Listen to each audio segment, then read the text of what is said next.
doctors amputated his left leg below the knee. Jim likes to quote his 90-year-old grandmother and put things in their proper perspective when she said, "Don't worry about Jimmy, he'll be just fine.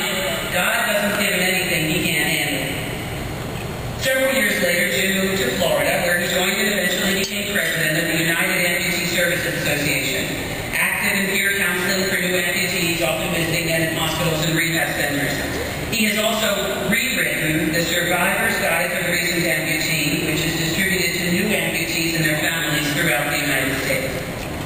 In the early 90s, Jim started running, eventually training for marathons, and he became a guinea pig for new prosthetic products and prototypes, teaching manufacturers new lessons about their products. Now, according to Jim, the best thing about these prototypes is that he always had the latest in prosthetic technology. But the worst thing about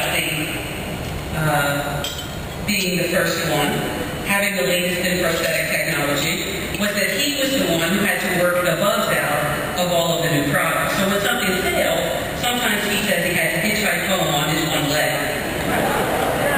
In 1995, Jim was diagnosed with severe melanoma and underwent a year of treatment, continuing to run and prepare others for their first marathons.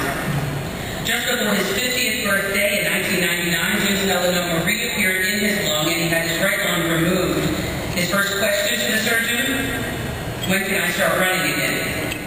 The following January, Jim was in New Zealand for the new millennium, and when the sun came up on January 1st, 2000, he was the first amputee to finish a marathon in the new millennium.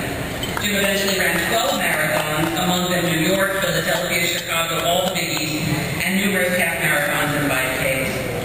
At age 52, Jim learned how to play wheelchair basketball. He now manages, plays, and sometimes coaches the Orlando Magic Wheels. He also serves as treasurer for the Orlando Wheelchair Games, the fundraising backbone for the wheelchair basketball teams. The latest role for Jim is as caregiver for his wife of 13 years, Dottie, who has multiple sclerosis. Dottie calls Jim her guardian angel and knows that Happy Stilwell is looking down tonight with a smile and a wink that Jim is being given this award tonight. Jim is an athlete, a survivor, a fighter, a pioneer, a mentor, and this year's recipient of the Celebration of Life Award.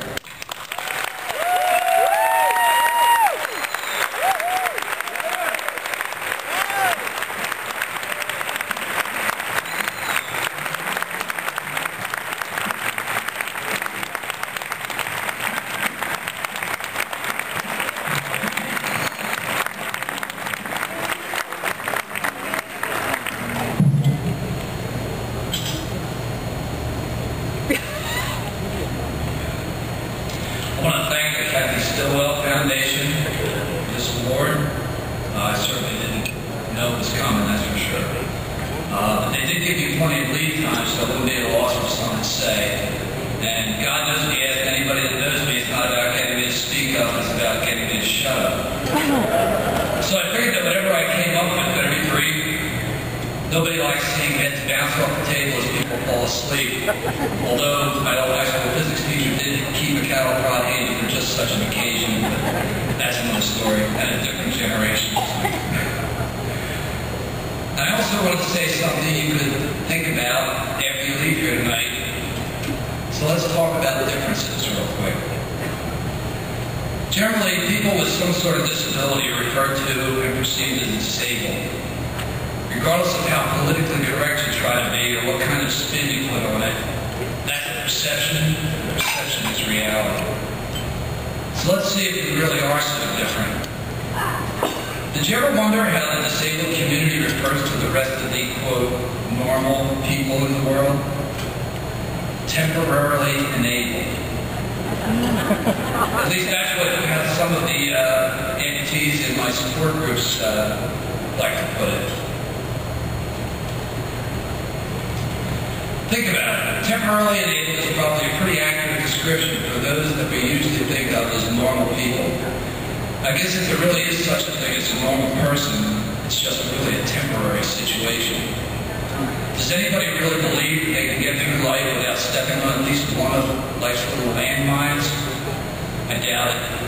Not when those landmines are all around us in the form of cancer, car accidents, strokes, heart disease, diabetes, just to name a few. The list of serious things that can impact us every single day is endless. So you might not ever want to get too smug about how well you're doing, because any one of you can go from normal / temporarily enabled to disabled in a heartbeat. Maybe the differences between being able-bodied and disabled is more a function of time than anything else. And eventually everyone will catch up. Maybe we're not so different after all. That said, I haven't even taken into account the smaller scars we incur on a regular basis.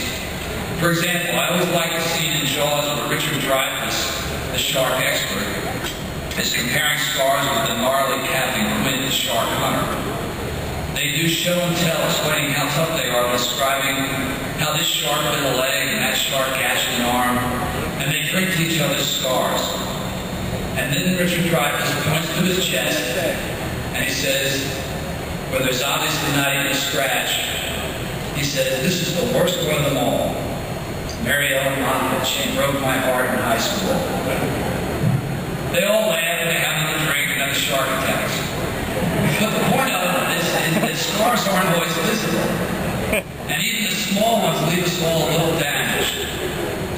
Hopefully I haven't rambled too much, and you're still with me as I get to the lesson in all this.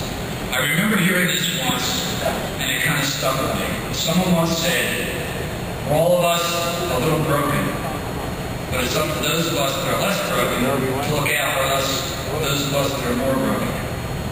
Well, it looks like you're doing that tonight.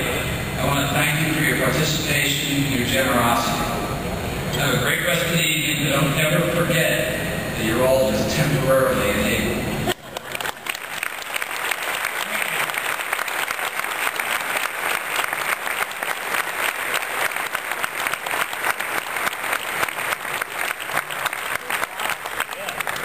Normally right here we let y'all start dinner, but because it is our 10th